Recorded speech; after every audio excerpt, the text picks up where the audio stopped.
So today we're going to be looking at Haaland. 400,000 coins, 96 rated, lower than Isaac. Probably the first time he's actually been lower than a second striker in their own team of the season team. 6'5", got the stats, got the ability. Just can he do it in foot champs? That's what we want to find out. He's got the power shot, the quick step, and the press proven.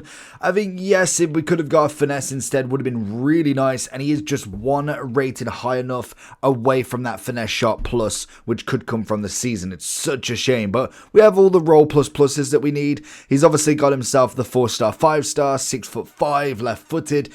He's a very good striker. I mean, he's still going to be a decent striker. He just might not be the number one. Now, shooting wise, you can't get much better, to be honest. You are looking, or people are going to be looking more towards an engine than necessarily a shooting. So I don't know why this one has marksman, but if you was to go with the engine specifically, we would end up with the controlled length is still 95 on the pace. You'd have 86 passing and 95 on the dribbling, with obviously the 94 agility and 98 balance and 98 dribbling. Because shooting, we've already got 99s across the board, bar from long shot, and to be honest, I'm more than okay with that. So we're going to whack the engine on him, see what he's all about, and hopefully get a few decent goals out of him.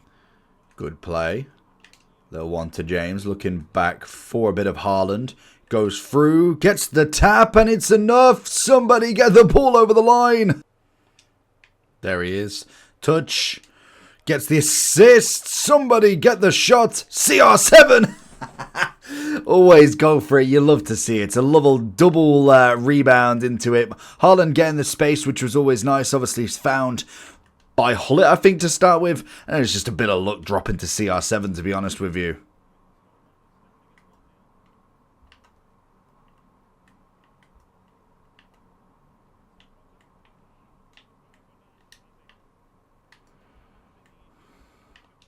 The one thing I always forget when playing with the likes of a Haaland is I forget how tall he truly looks in this game. Like the presence of him, strength-wise, is always very, very top end, which is nice. Like you get that sort of aspect from a Hullet. Like he just looks massive, and he's got great footwork for the ability that he does possess.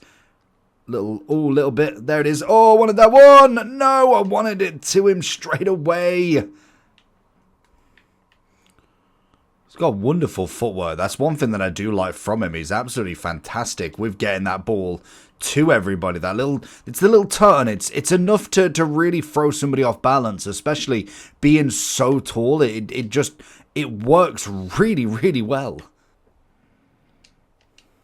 Oh, it is all James's work, but Haaland's there to finish. It's a great turn from her, and it just shows even Team of the Years nowadays are still absolutely on fire. When you get the dribbling down to a T, it works really, really well. There it is, right foot. Can we get the second? James is a great block. Oh, honestly, if he could have just pulled his trigger a little bit sooner, that would have been outrageous from him. I do think one part to Haaland's game that unfortunately is just never going to produce anything is the amount of heading that he would be able to do. The fact that he's 6'5", he obviously has got some incredible aerial display. That was an atrocious run, but you can't head the ball for toffee because it just doesn't go in. There's no heading in this game, so it kind of gets rid of a whole aspect that may not or should not be like a total overall like game changer where that's all I do, because it's just the difference between just doing finesses and doing headers eventually, like we saw in FIFA 19 with the back post crosses. That would have been just Haaland to a nutshell, and it's why he would have been the next best player in the game, and why R9 would have been, and CR7, all that yada yada. But it is annoying that you can't even have a specific part of the game be at least semi-relevant anymore, because obviously you physically cannot score headers, so it becomes just a whole aspect where it's not like it's even a viable option to potentially try and head the ball. Good turn. Ooh, tries to slip him in a little bit. Does all right. Maldini on left back as well. That's either he's got a talent everywhere, or he just likes Maldini left back. It's cutting across. It's a good block, at least, or at least a good cut of the area, I suppose.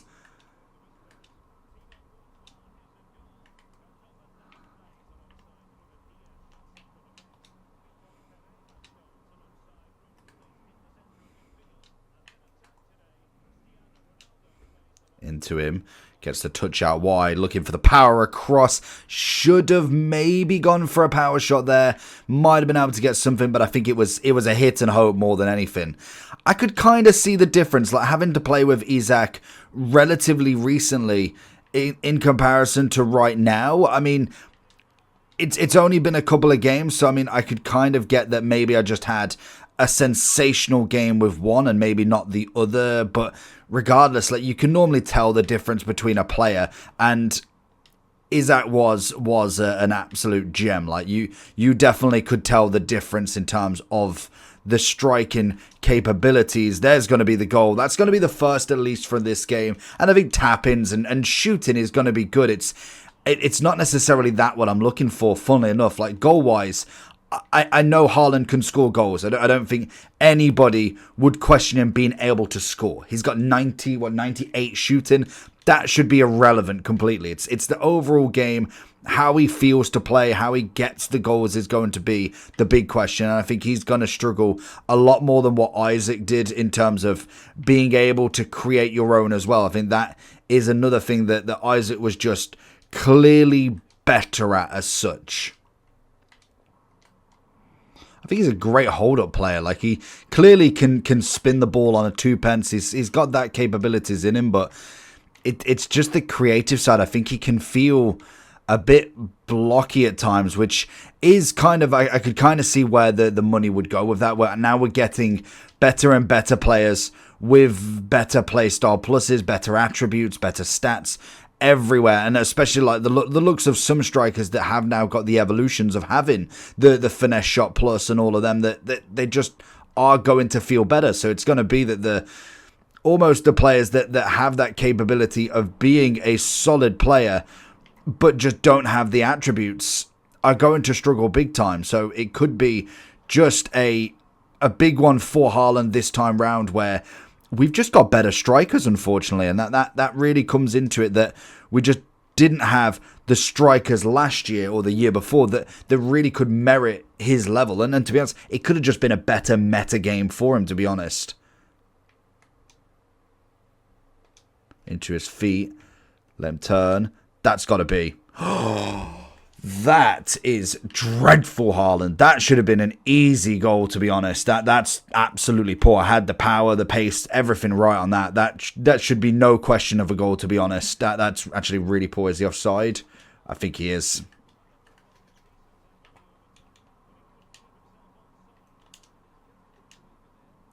And again, straight through. Oh, it's not enough, is it?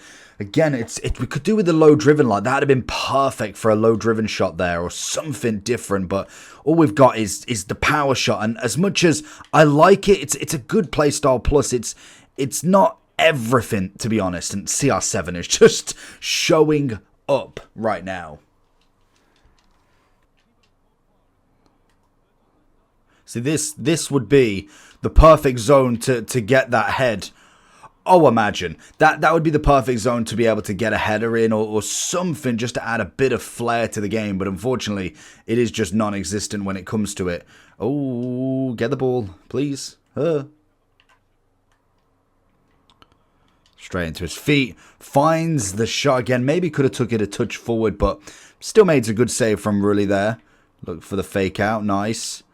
Little roulette. Ping it in. You never know. Into Haaland's feet. He's got Thuram to muscle past. Pings it back to CR7, and I should have took a touch. I really should have done.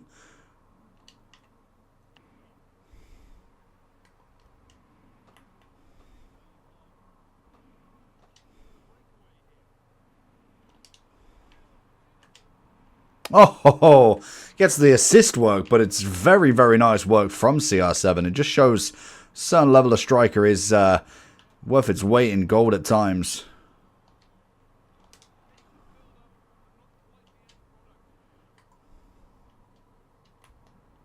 Good. Get the touch. Get the touch. There it is. Little back.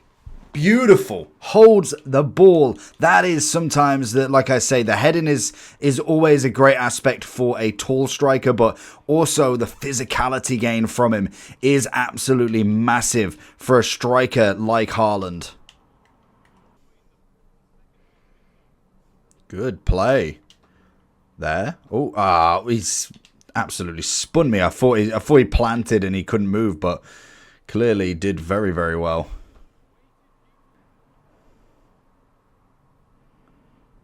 Oh, it was just the one step away. I was looking for the pass. The finesse would have really given me maybe a bit more confidence to try and take that shot from that angle, but it's a stunning run. Like, he's used his pace massively well there. That is such a shame he couldn't get back onto that.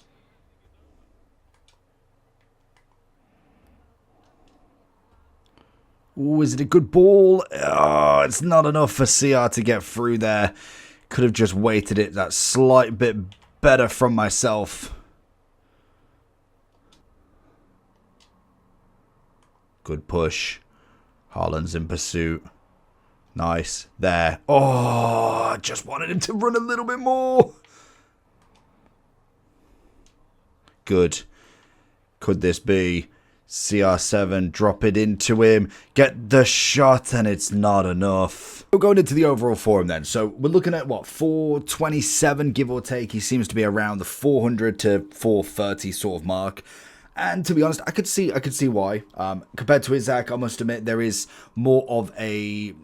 It's not necessarily like a stocky build, but it sometimes feels a little bit static, a little bit tight to get off the mark, and I can kind of understand that because that's kind of Haaland's game. If you get him on the run, he's outrageously good. He's a bully boy. His strength is obviously one of the massive kind of benefits from the card, and like I say, not having the heading capabilities is a massive blow for him, to be honest, because that would be something he'd absolutely dominate as well. So it's a shame that that's kind of taken away from him also. So you've kind of got to take all of that into consideration a little bit of the time, just to think, well, if we did have that would have made this card so much better. But not being any sort of meta relevance in the game for heading, it just is what it is for him. When it comes to the shooting, we naturally know he's going to be fantastic at that. I don't think there's much question behind it. You know the stats are most definitely going to be on his side when it comes to that. And when you look at kind of just everything around him, obviously the composure is quite good. You then throw in a bit more agility balance. We obviously went with the engine. Does make him as high rated as possible. Really, the only extra you could put on him now is just getting him a footies card, a 99, just upgrading that. Maybe you could give him a finesse and it might work a little bit more, but I think it's more towards the body type and how this game is kind of structured around very quick, very kind of agile play. You look at like Mateo from the French strikers in the D1 last week. She was outrageously good, and yet it is a total opposite build for Haaland. And the same with Isaac. He's still very agile on the ball. His dribbling is a lot cleaner when it comes to going through. But that doesn't say that you can't get through with Haaland. I think Haaland is still a wonderful striker if you manage to get him. But it is just the case of there is better already out there, so it does put him, unfortunately, on a little bit of a secondary market as such. But overall, solid card, great shooting ability, kind of got me through a few champs games, but overall, I think there is better out there, which is kind of why his price is that little bit lower. Anyway, let me know down below if you agree, disagree, or you just don't care. Leave it down below and I'll catch you all for the next one.